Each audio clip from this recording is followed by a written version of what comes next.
フロムのゲームには様々な魅力的な武器が登場する。脳筋御用達脳天価値割り武器やクロートに好まれる技量武器、癖の強い変形武器から武器と呼べるかわからないゲテモノ武器に至るまで、攻略勢や対人勢など自身の構築したビルドや価値観などのカスタマイズで好きな武器を選択することができるのだ。そんな中ほとんどのソウルシリーズに登場し、最も多くのファンを持っている武器がこいつだ。みんな大好きムーンライトソード、通称月光剣。フロムの伝統と魂を引き継ぎ続けているイケメン武器だね。ソウルシリーズのみならずもちろんエルデンリングにも登場するぞ。今回はそんなフロムの看板ウェポン月光剣を紹介していこう。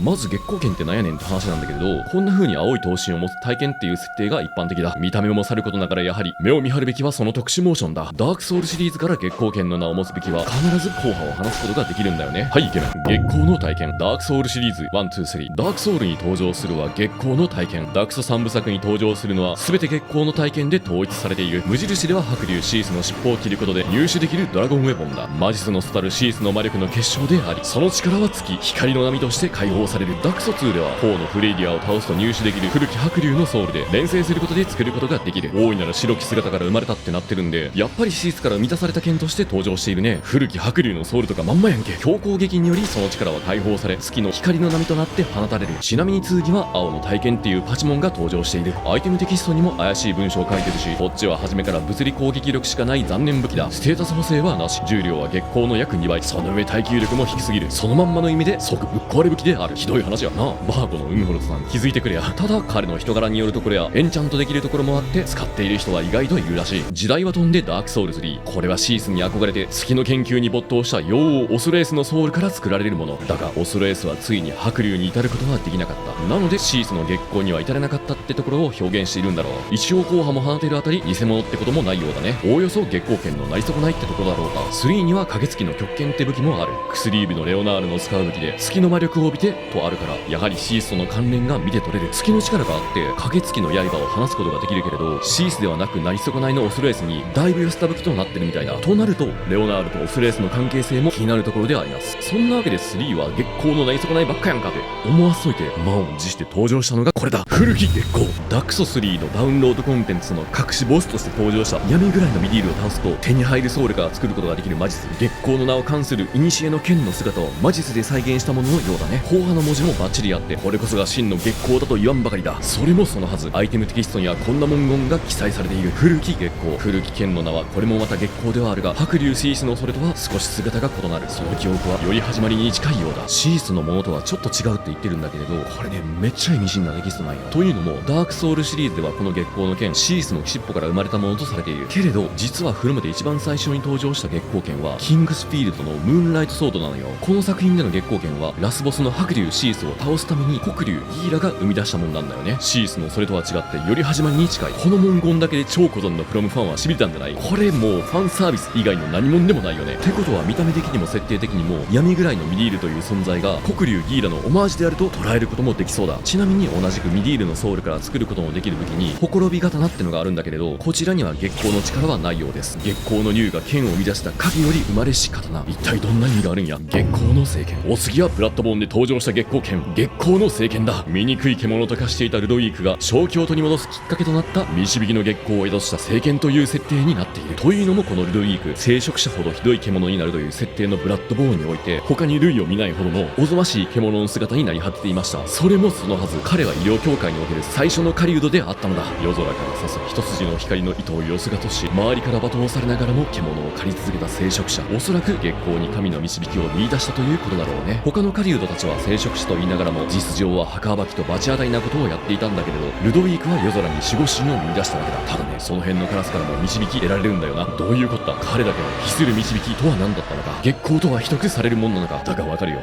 秘密は甘いものだ。エルデの月光剣と月光剣の隠されたワード。月光剣って硬派を放つ武器なのはご承知の通り。もちろん月光剣以外にも硬派のようなものを飛ばす武器は他にもある。ただね、アイテムテキストにはっきりと硬派という文字が明記されているのは月光剣シリーズだけなんよ。ソウルシリーズ発売から始まり、テキストに硬派が記載されているのは以下である。ダクソシリーズの月光の体験、3の魔術、古き月光、ブラッドボーンの月光の聖剣。これナル兄さんの考えでは光の波、硬派の文字が入っていることがより月光剣に近い定義だと考えています。だって他に硬派なんてテキストが入ってるアイテムなんてないんだよ。でこっから面白いんやけど、その考察を前提に月光剣に分類される、あるいは近しいものなんじゃないかという武器をエルデンリングに登場する武器の中から4名挙げていこうと思う。よいしょ。さてトップバッターはこいつだ。アンゲスの体験。エルデンリングに登場する分かりやすい月光剣といえばアンゲスの体験である。専用戦技月光の剣、ため攻撃で月光の硬派を放つ。ほらちゃんと硬派って書いてるね。アンゲスの魔女ラニのイベントを最後までこなすとラニからもらえる武器です。エルデンリングにおけるラニの立ち位置は神マリカの力を引き継ぐデミゴッドである上に次の神様候補でもある新人でもあるんだ。そしてカーリアの歴代の女王は伴侶に月の体験を送ることになっているようだけれど、ラニの母親レナラも伴侶たるラダゴンに月の体験を送っていたようだ。そしてその剣を参考にして作られたのがこちらの武器、白金人が何よりも恐れた黄金律の体験だ。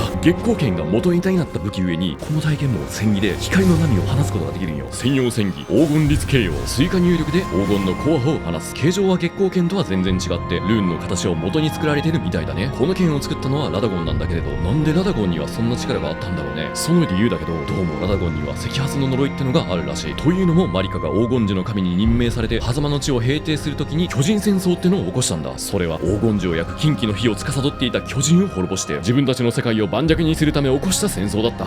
で巨人たちを無事のめすことには成功したものの、その時に赤い神の巨人の呪いをラダゴンが引き継いでしまったようです。ダークソウルシリーズ含めて巨人は火事を得意としています。そしてその力は系譜にも受け継がれていくようです。カーリアの軍師イジー、彼は巨人の血が混じったトロルなんだけれど、やっぱり火事が得意です。だから赤髪の呪い、巨人の呪いを引き継いだラダゴンにもその力が引き継がれていたようです。でラダゴンが火事できるのもそこにゆえんがあるようです。そう、殺した敵の力を呪いと言いつつ自分で使ってたんですよ。技術力アップしとるやんけっていうね。そしてカーリアの王家レナラと出会い夫婦となり月光剣を与えられたわけです。でレナラから離れてオートに戻った後もレナラのことが忘れられず黄金律の体験を作ったようです。まあそこまでやってるってことは2人の愛は純愛だったのかな。ところでそんな大事な剣がなんでこんな洞窟の奥底にあるんだろうね。性別雪原ヨルベの洞窟、しかもラダゴンが作ったはずのいわば神の剣を使いこなすこの今種の聖騎士とは一体何者なんや。分かる人がいたら教えてください。これもしかしたらラダゴンの末裔かだったらやばいよな。こんな人知れずひっそりとした場所に潜んでるなんてね。さてお次はみんな大好き、攻略によし対人によし、ナーフを受けてもなお最強の名を物にし続けたぶっ壊れ武器、エルデンリングに登場するもう一本の月光剣といえばこちら、名刀ガチン。ゲール行動で溶岩モグラを倒すと手に入る武器だ。やっぱりドラゴンが落とすんかいと思ったら、溶岩モグラはもともとは人間だったのが竜になった存在らしい。つまりこいつが人だった頃に使っていた武器なのかもしれないね。見た目は普通の刀っぽいんやけれど、戦技の居合の構えからの束の間のガチン、これがまんま硬派なのである。専用戦技束の間の下勢、通常攻撃及び強攻撃でそれぞれ硬派を放つ。ところでなんで刀やねんって思うよね。今まで体験だったのにここに来て刀かよと思う中で思い出してほしい。